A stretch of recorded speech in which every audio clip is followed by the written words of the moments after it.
สบายดีทุกคนวันนี้สิพาทุกคนไปขุดเอาแมงหวงเนาะอยู่ห่มย่างนี่อยู่ล่อมหวยนี่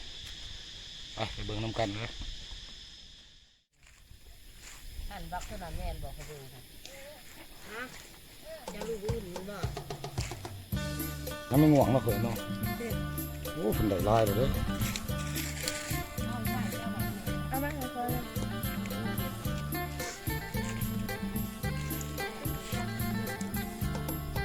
โอ้มันจะขวยนี่เนาะเขาวิธีเขาอันนั้นขวยหาหูมันลายเลย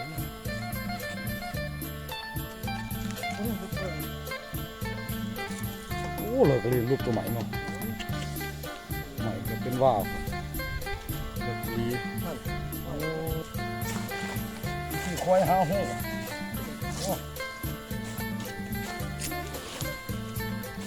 โอ้เนี่ยนี่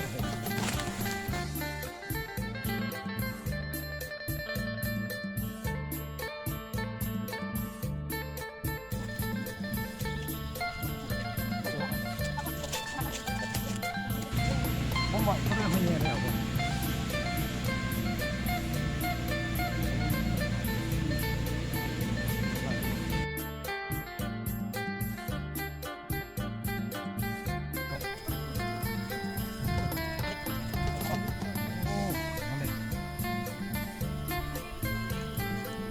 ง่วง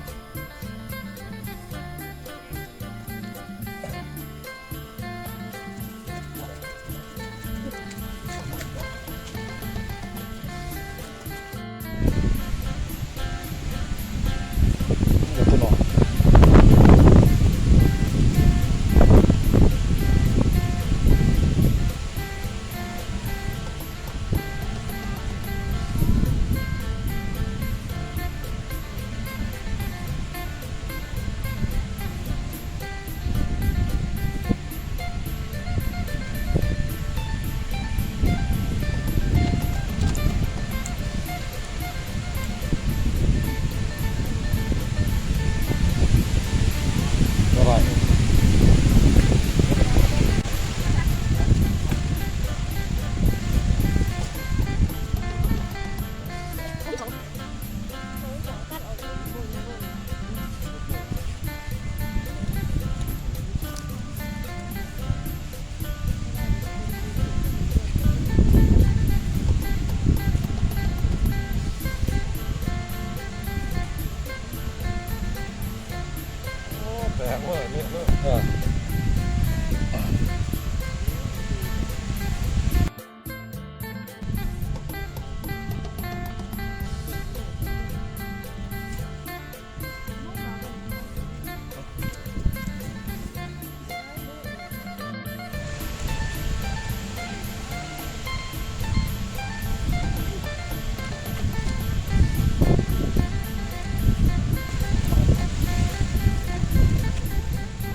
หากิน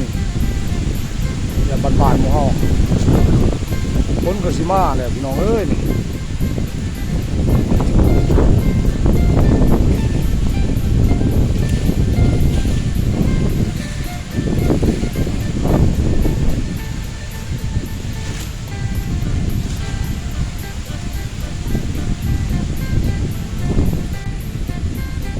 ไป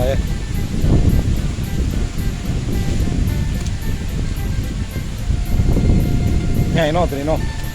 โอ้ใหญ่พี่น้องเลย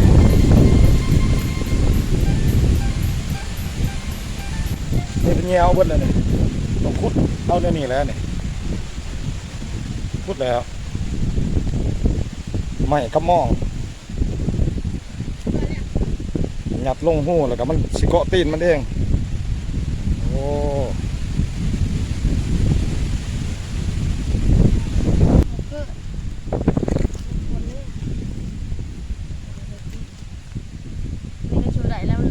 เลือกหมดบ่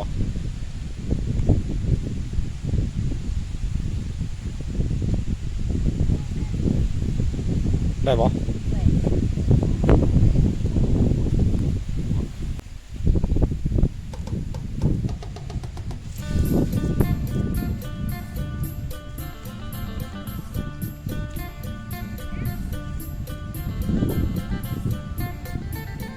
ขึ้นแล้ว ติดเลยได้เลย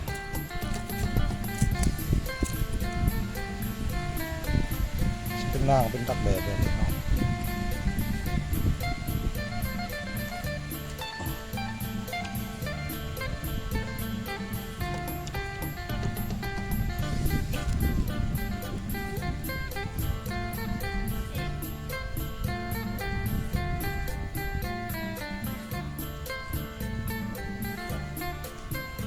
ได้เลย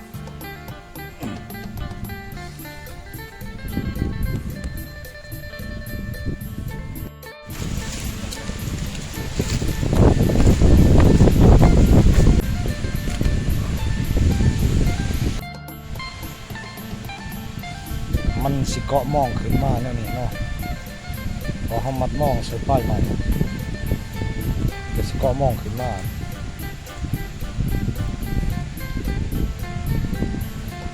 รักเลยจักรจันทร์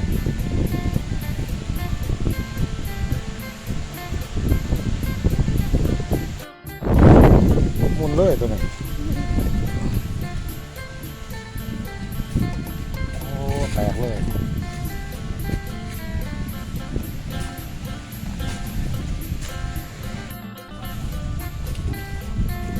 ไปดูมนเป็นไล่เป็นไรเลยเป็นเกลียวไปเป็นคุดเลย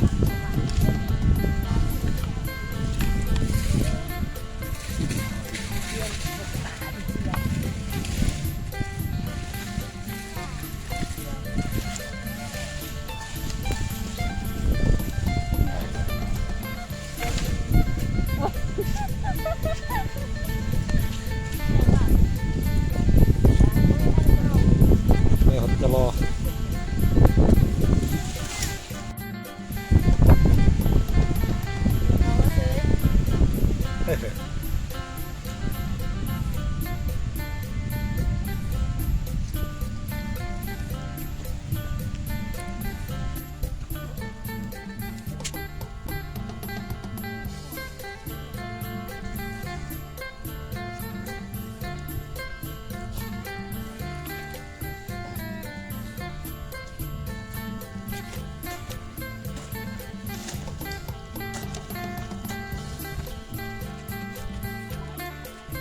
ไปวางบอก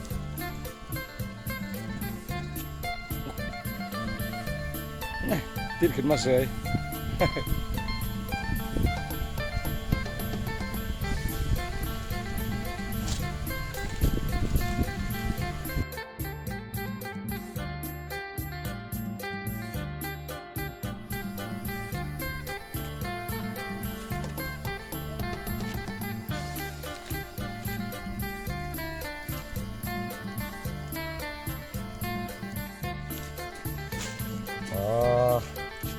เลือกรีบพี่น้องเลยโอ้ยังเรือบ่ได้พวกคือนี่คือมึงยังไม่ว่าป้ายเบิ่งสิได้บ่ตัวนี้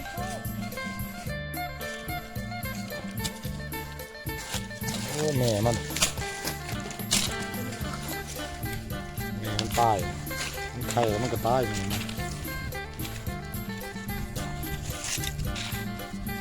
ไม่ง่วงไง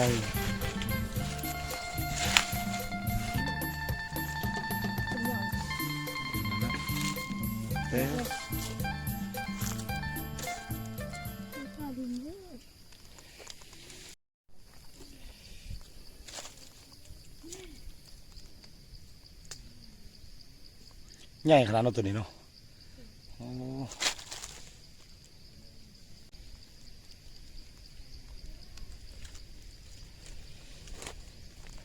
เกือบเต็มปุงเลย หลายหนาม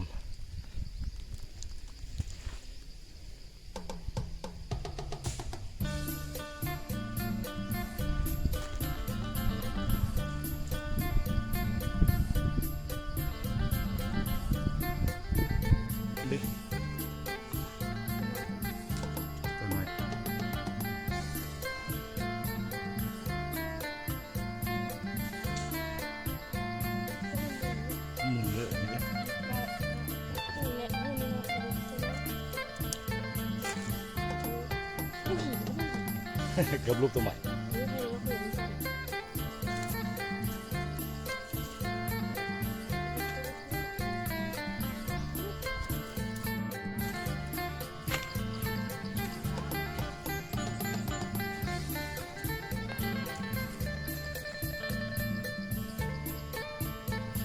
ชัดนี่มันก่อน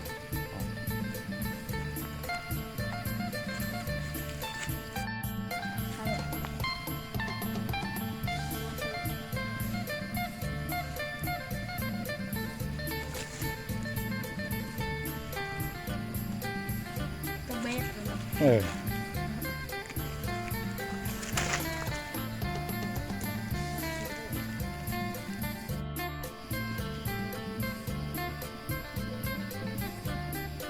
มันกระเลือกกระลีเด้อะไรแล้วนางจักจันไงแง่เอาจังสีแล้วพี่น้องเลย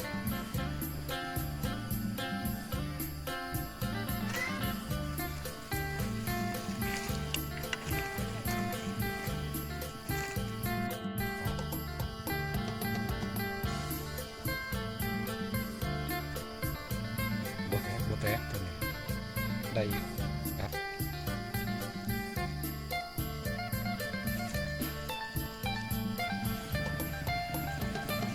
จักจันใหญ่ส่วนใหญ่มันสิอยู่ซ้ายกกย่างป่าย่างเข้มหวยนี่ก็เป็นสายหวยเด้หวยน้ำใสนี่แหละไปพี่น้องเป็นหลังจักจันบ่เนี่ยทำเลย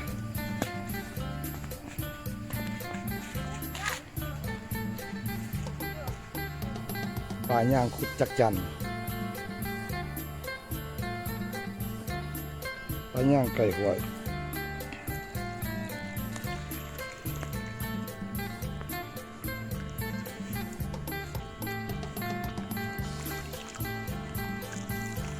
ที่หลัง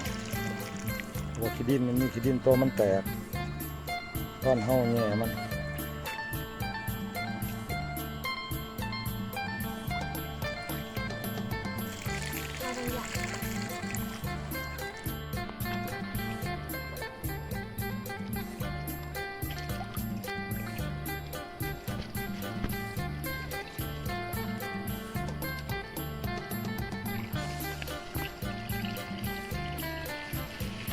ไป